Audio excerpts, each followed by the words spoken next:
You're looking at the ultimate startup success story. No VC funding, no board of directors, just pure, unadulterated market disruption. This enterprise has a global market cap in the trillions. Some estimates say between 2 to 5% of the entire world's GDP. Its product? Whatever you're willing to pay for, illegally. Its logistics network? Impenetrable. Its CEO? Let's just say he's very hands-on with HR. But here's the brutal truth every aspiring kingpin ignores. Earning illegal money is the easy part. Spending it? That's where you get a masterclass in operational hell. Today, we're doing a deep dive business audit on the world's dirtiest industry, money laundering. We're going to run the numbers, expose the hidden costs, and reveal why even the most successful criminal empire is forced to take a savage 50% haircut on every single dollar.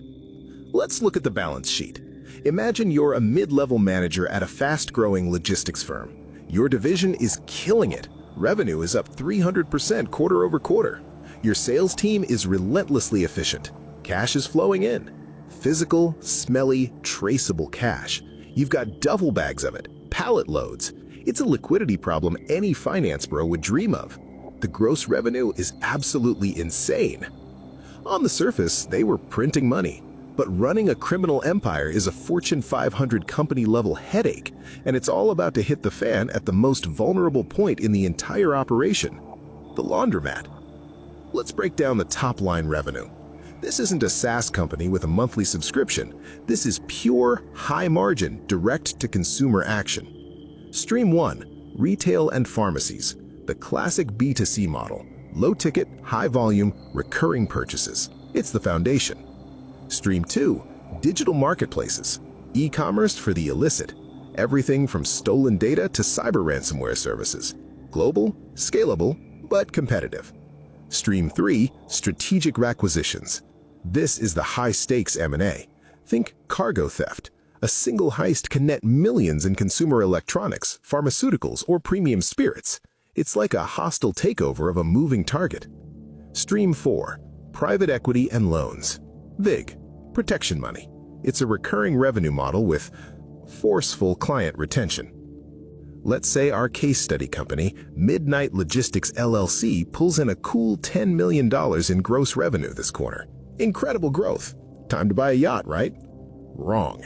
This isn't revenue you can use. This is a toxic asset.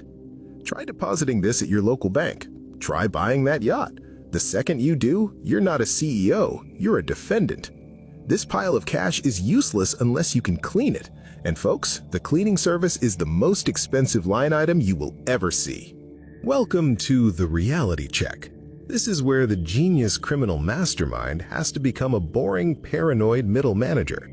The process of laundering isn't magic. It's a brutal three-stage supply chain. Placement, layering, and integration. And every stage has its own punishing fee structure. Think of it as the criminal's version of cost of goods sold. And we're going to gamify it. Entry-level costs versus boss-level overhead. First, stage 1, placement. Problem? You have $10 million in physical cash that screams crime. You need to get it into the financial system. The entry-level solution is to hire smurfs. These are your gig economy contractors who deposit cash in small amounts. The expense? Their 5 to 10% commission. The HR nightmare? High turnover. They get spooked, they get arrested, they skim. The boss-level solution? You buy a cash-intensive, legitimate front business, a laundromat, a car wash, an empty pizza shop. The expense? This is a real business you have to run at a loss. Rent, utilities, salaries, you're burning money to create cover. This is your first major haircut. Experts say you might spend $300,000 in real business costs to launder $1 million. That's a 30% loss right there. Now, stage 2, layering.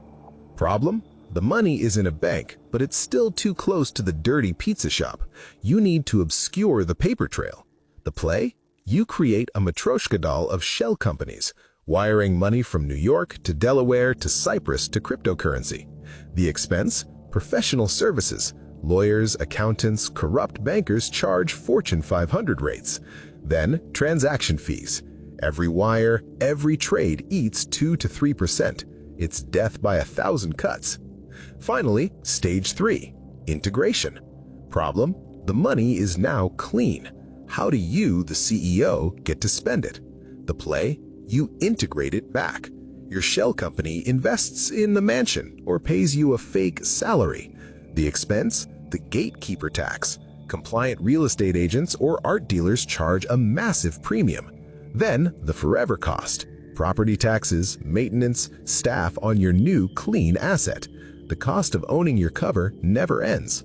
And we haven't even talked about other corporate overhead: loss from stolen inventory, cargo theft, cybersecurity, or the ultimate cost of employee turnover when a disgruntled associate becomes a state witness. This isn't a business, it's a money incinerator with a fancy logo. It's time for the final calculation, the moment of truth. We started with $10 million in dirty cash. After running the gauntlet of the laundromat, paying for placement, layering, and integration, we have incurred $5.5 million in operational expenses.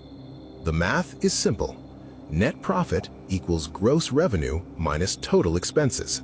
That's 10 million minus 5.5 million, which equals $4.5 million. A 45% net profit margin?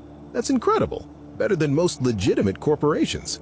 Except, wait, look closer. You didn't make 4.5 million in profit on 10 million. You started with 10 million and ended up with only 4.5 million you can actually use. You had to spend, lose, or burn $5.5 million just to make the remaining funds spendable. That 55% loss is your haircut. In our example, it's brutal, but in the industry, the standard quote, "the painful reality," is the 50% haircut. For every dollar of dirty money generated, criminal organization loses 50 cents just in the laundry process. The remaining 70 cents is their real deployable capital. Final verdict? Is it worth it? For them, it's the cost of doing business. But from a pure business analysis standpoint, it's a shockingly inefficient, high-overhead, low-margin operation. Their core product has 100% gross margin, but their financial logistics division is a money-hemorrhaging disaster. They're not brilliant financiers. They're desperate managers of a Rube Goldberg machine that eats a third of their own wealth. So the next time you see a flashy depiction of criminal wealth, remember the laundromat. Remember the empty pizza shop burning cash in the background. Remember the army of smurfs and the labyrinth of shell companies each taking their cut. The true sign of a criminal enterprise isn't the pile of cash coming in. It's the massive, silent, and staggering pile of cash they have to let go of just to survive. They're not just fighting the law. They're fighting the brutal economics of cleanup, and it costs them 30 cents on the dollar. The story is a lie. Only the numbers tell the truth. Subscribe for the next breakdown. This is Profit Behind the Scenes.